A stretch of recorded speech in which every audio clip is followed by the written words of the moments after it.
qua a sostenere lei o diciamo a far campagna, ma sono venuto qua a ringraziare assieme a lei tutti quelli che hanno lavorato in queste settimane, in questi mesi, quindi veramente un applauso, un abbraccio di cuore a tutti i ragazzi, le ragazze, a tutti i signori e le signore che comunque hanno lavorato per questa, che per noi, lo possiamo dire Maria, non è una campagna elettorale ma è la realizzazione di un sogno, no? Cioè tornare ad amministrare Oderzo, portare le nostre idee, rispettiamo le idee di tutti, perché penso che sia logico, naturale e democratico rispettare le idee di tutti, però dire che alcune idee che gli altri hanno noi non ce le abbiamo.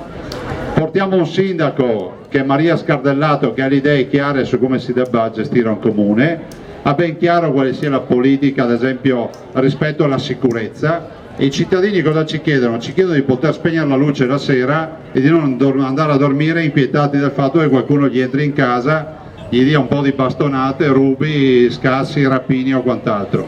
Penso che magari qualcuno potrebbe dire che il sindaco non è un carabiniere, non è un poliziotto, ma dove abbiamo i nostri sindaci, e così sarà anche per Maria, i vigili urbani che abbiamo a disposizione non li utilizziamo per mettere le multe per i divieti di sosta ai cittadini, ma li utilizziamo per controllare il territorio.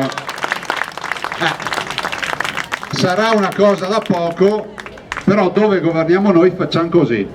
Pensiamo che al centro di tutto ci sia il cittadino.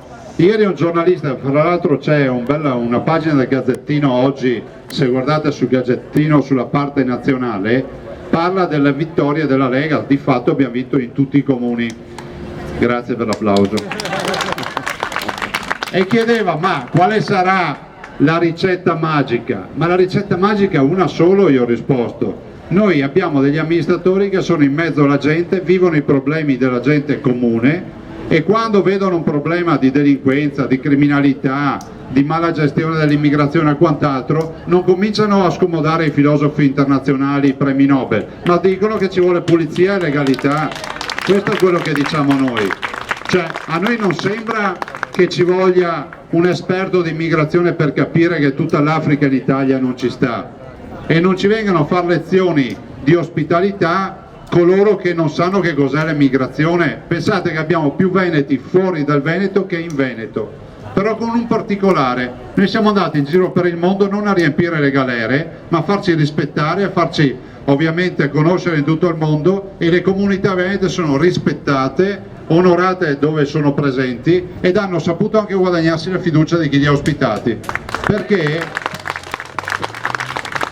Perché quando i nostri andavano via dalle nostre, pensate al secondo flusso, grande flusso di emigrazione, il dopoguerra, Svizzera, Australia, America Latina, Belgio, Marsinetta, tanto per dirne una, quando sono andati via per lasciare posto al tavolo di casa perché c'era poco da mangiare.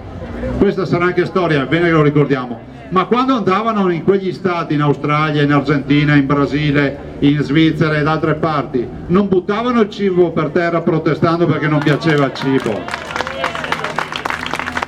Perché se uno scappa dalla morte e dalla fame, si deduce, se uno scappa dalla morte e dalla fame, si deduce che se trova qualcuno che gli dà un pezzo di pane o un bicchiere d'acqua, l'unica roba che può fare è dire grazie, non buttare per terra il cibo. Non buttare per terra il cibo.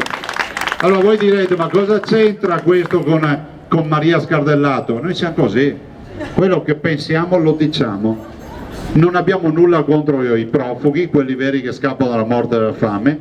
Pensiamo che ormai se ne siano ospitati più che a sufficienza, ne sono transitati circa 22.000 in Veneto. Siamo anche convinti di una cosa, che chi va in giro a sbandierare l'ospitalità diffusa sta indirettamente dicendo a tutti i 576 comuni del Veneto che se dovessimo distribuire in maniera equa questi immigrati ne dovremmo avere una 60 per comune, 60 a Mansuè, 60 a Porto Buffolè, 60 a Oderzo, 60 a San Fior, 60 a Gorgo Monticano, 60 a Meduna di Livenza. Se a voi sembra che noi siamo in grado di subire una cosa del genere, io dico, guardate, siete nella piazza sbagliata, non votate Maria, non votate noi, andate in altre piazze, andate in altri gazebo, perché noi la vediamo così, la pensiamo così. Se non vi piace, queste sono le nostre idee, perché il giorno dopo che Maria sarà eletta sindaco, quello sarà il programma, non c'è altro da aggiungere, non ci sono sorprese. La posizione è dura, rigorosa e legalità. Guardate, ci sono 230.000 furti all'anno in Italia, uno ogni 7 minuti. Allora, già abbiamo i problemi con i nostri delinquenti, andare a portarceli anche da fuori, andare a importarceli, direi che non è il massimo della vita. E voi dite, ma questo qua generalizza? No, non generalizzo, vi dico solo che tutti quelli che arrivano qui, di loro non sappiamo nulla, perché l'identificazione è all'acqua di rose, non sappiamo se facevano i volontari per l'Unicef o la Croce Rossa o se sono scappati da una galera in giro per il mondo. Se a voi sembra normale che un paese accetti ospitalità in questa maniera, un paese fra l'altro che si sta sobbarcando, un esodo biblico, e se lo sta sobbarcando a nome di tutta l'Europa ci ha isolato. Allora la solidarietà è un'altra cosa. E per noi quindi immigrazione pulita, rigorosa, per noi rispetto delle regole, se ti va bene il nostro cibo, se ti vanno bene le nostre leggi e sei ospite, bene, se no torni a casa tua, non c'è altro da fare. Leggo la signora Grevoldo, giusto? Beh, rispetto alle frontiere vi ricordo solo, guardate, il punto di caduta, segnatevi la data, io lo sto dicendo da 2 anni, ma segnatevi anche sta data, no? Oggi cos'è, il 15? Bene, guardate che andrà a finire che faremo sti benedetti campi profughi nei paesi africani, li faremo gestiti dalla comunità internazionale, li daremo da mangiare a chi ha fame, cureremo chi è malato e li identificheremo tutti, e solo da lì bisogna garantire un corridoio umanitario al profugo vero. Non c'è spiegazione per la quale in Veneto sono arrivati l'anno scorso il 22% degli immigrati dal Senegal. Il Senegal non ha né guerre né casini, cioè questi sono migranti economici, hanno diritto di girare il mondo, ma a questo punto lo girano con le regole che hanno tutti i cittadini che girano il mondo, col passaporto, col permesso per entrare in un paese e non con il barcone, perché, scusate, se depuriamo la vicenda del traffico di cittadini che veramente scappano dalla morte e dalla fame, resta tutto un contingente, ci dicono i dati, 2/3, che sono circa 140.000 persone all'anno, che vengono qui semplicemente per cercare fortuna. E siccome la via più breve, meno costosa e meno pericolosa da un punto di vista di controlli è quella di fare la traversata in una giornata di mare buono, loro hanno capito che in Italia metti il piede anzi neanche il piede, arrivi sulle acque territoriali italiane e hai risolto il primo dei tuoi problemi, è arrivare in Europa. Ve li ricordate i famosi voli charter che aveva promesso questo governo per distribuire in tutta Europa i profughi? Ce li ha anche fatto vedere un aereo. Sapete, allora, l'anno scorso ne sono arrivati 200.000 immigrati in Italia. Sapete qual è il bilancio della distribuzione in tutta Europa? 560. Sfido chiunque a dirmi che è una bugia.